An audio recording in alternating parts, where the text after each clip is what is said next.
April 4th, 1983, and then ended on September 26th of 1983, which was a pretty good run. You know, we had about, 26 episodes.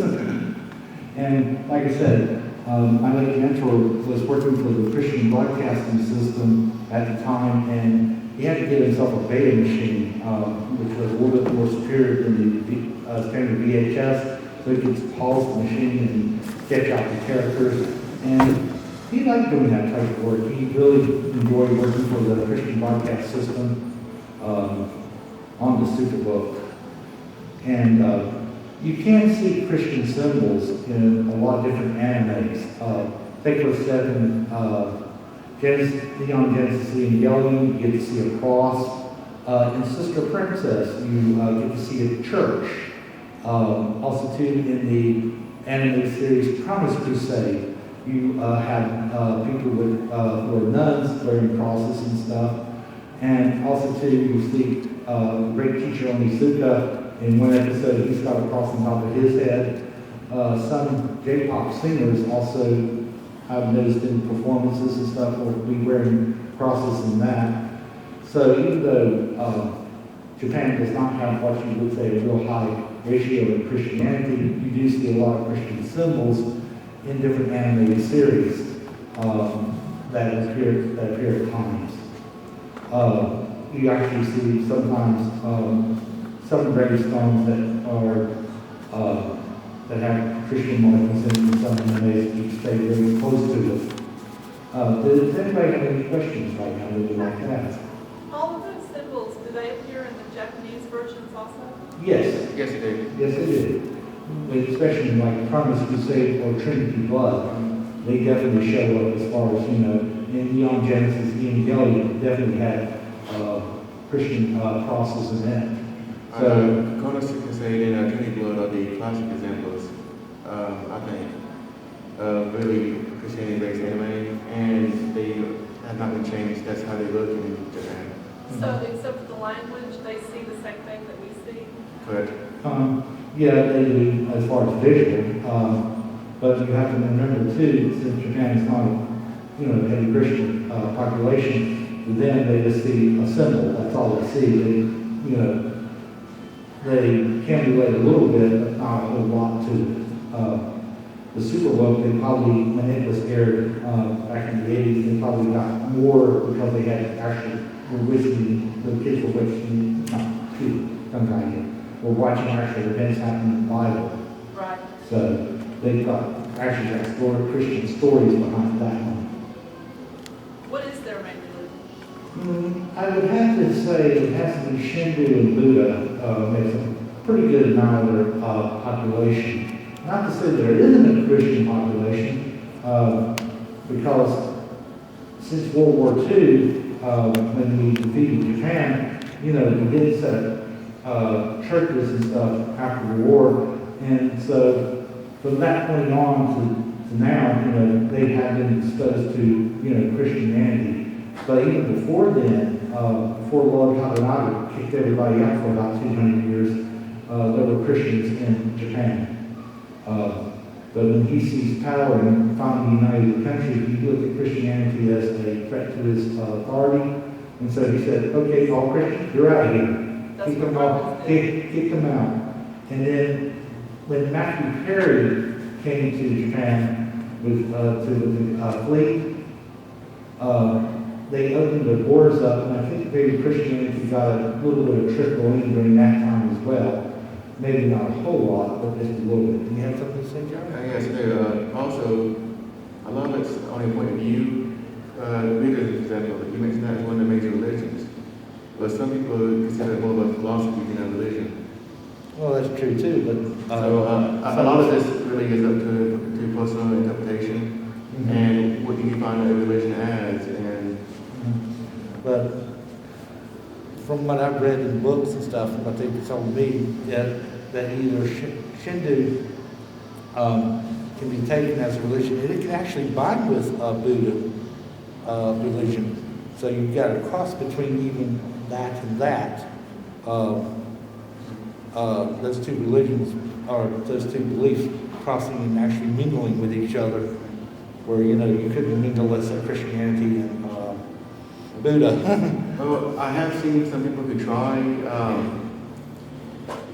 The big problem right there is in Christianity, you're not supposed to worship any idols, and so there's a conflict right there with the Buddha statues. But I do know people who try to live the Buddha philosophy and still be a Christian.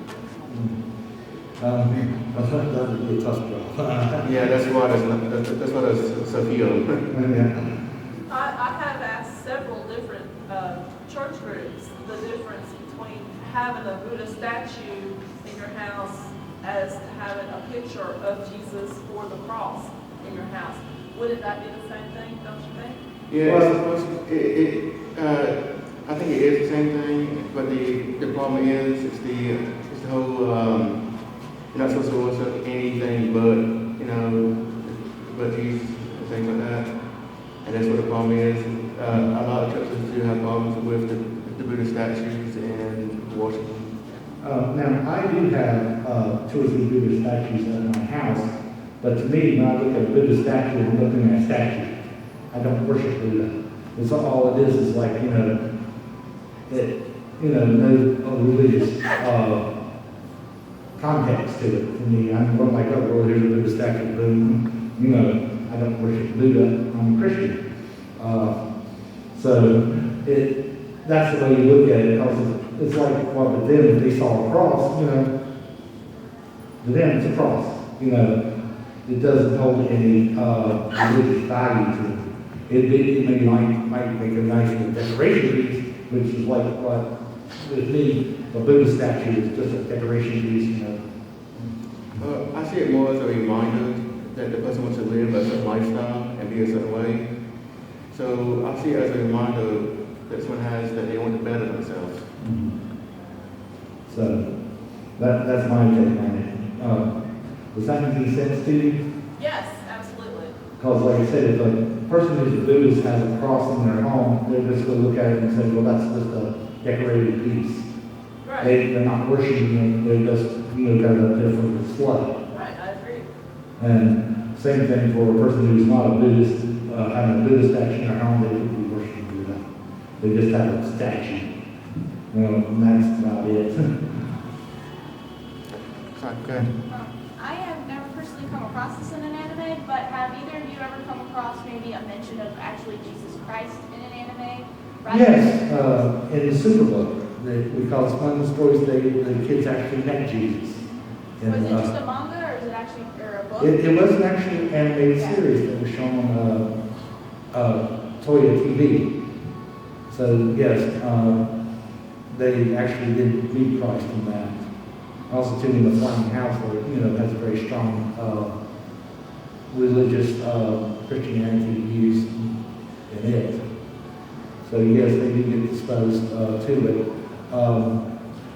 and it was quite interesting for that time that they put that series out. What was the name of that book? It's called The Superbook. Is the name of it, and like I said, it aired on over here in the United States on the Christian Broadcast Channel. Okay. And you still may be able to find copies. There's it may be a little expensive because I don't think nobody's got the license to it right now, so print's pretty hard to find, but not impossible to find. Okay. Now, I can't recall the names of any animes that specifically mentions Jesus, but I have seen not just the cross, but Jesus upon the cross with the nails in several animes.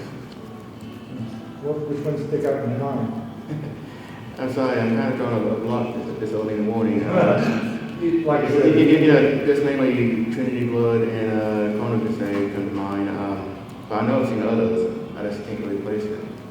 I'm pretty sure I've seen it in the episode of Case Closed. That just came to mind. yeah, here's one. It's from sharing with him, so we can catch up just a bit. But like I said, the Japanese are curious, I guess, in some aspects, like we are with them. It's a mutual exchange of curiosities with our religions, and you'll find that also too very prevalent, they'd be interested, would be interested in Buddha. Some people would be interested, just in the cultural side, not trying to go in and try to convert somebody. And by the way, we're not here to try to convert somebody. What we're trying to hear today is to give you the facts and that you make your own conclusions to these facts. I want to make sure that we get that point across as well. Is there any other questions you'd like to ask? We'll be glad to try to do our best to answer them. One of the things that kind of interests me in religion, JR, there was one episode of Inuyasha. And in this episode, a statue of Buddha got taken over by a weasel demon, and yes, I've heard that episode. yeah. Didn't you kind of feel like that people who are Buddhist in that country would kind of be a little bit upset because Buddha's supposed to be this great God, and a simple little weasel demon takes over his statue? Yes, I see where you're coming from. I can only imagine that, I guess they're just more relaxed about that, and they don't, really, I don't think they actually worship the statue of Buddha, so maybe they didn't see it as quite a serious offense that, someone that's Christian would. Yeah, if they saw, Jesus on the cross get taken over by something. Yeah. There was also, too, an animated series called The Ultimate Teacher, and in it, the students were rebelling, and then the teacher threw a statue of Buddha on top of them to stop them, and I'm going like, ooh, kind of offensive. Again, I see the statue of Buddha as a reminder to be a better person, so I guess there's some symbolism like that, he wanted the students to be better. Yeah, or he wanted to show them that punishment is possible. Now there is I think in Japan for real, there's about one of the oldest Buddhist statues around, but there's also two Christian churches in Japan, believe it or not, that were built, like I said, back in after World War II. I don't know what the oldest church in Japan is, but they do have missionaries and stuff that go over to Japan and try to witness. When I was at work one day, this group came in the bowl from another church, and they had the shirt Save Japan. And I was asking them, and they said, yeah, we just sent a bunch of missionaries over there. I said, well, what do you know about Japan? And they were kind of a bit stumped. I'm saying, you're sending missionaries over to Japan, but you don't really know anything about their culture and beliefs. So are you saying that they were mainly monks? No, I would say they were more like needing to take the time out and, study need a lecture in history about where Christianity was in Japan, because like I said, before Lord Takanaka threw out the Christians, there was a long period of time, Oh, I understand. This is whenever I see a opportunity for a Doctor Who joke, I just got to take it. Okay. All right. Thank you. But the interesting part that I've recently, I was checking the internet trying to, catch up on things. They did find a Christian gravestone that dated back to about the 16th century recently. Found it about a few years back. And they figured what was happening was that the people were hiding it so that the gravestone wouldn't get destroyed. Yeah. Yeah, unfortunately, that is quite common whenever one group, especially religious, takes over the area of another. The first thing they always want to do is they always want to destroy all symbols, regardless of meaning of the other religions, to try to stamp it out. And basically, it's the old saying about the victor is the one who writes history. And anytime one group comes in an area that another group has been, they always try to rewrite history and write the original group out. Well, I would have to say this much with Japanese history, that at least it's not been, even though they've gone through a lot of tragedies and stuff, and I'm talking about wars and everything, they at least have kept their history pretty well intact. Oh, that's not background music. Well, it's always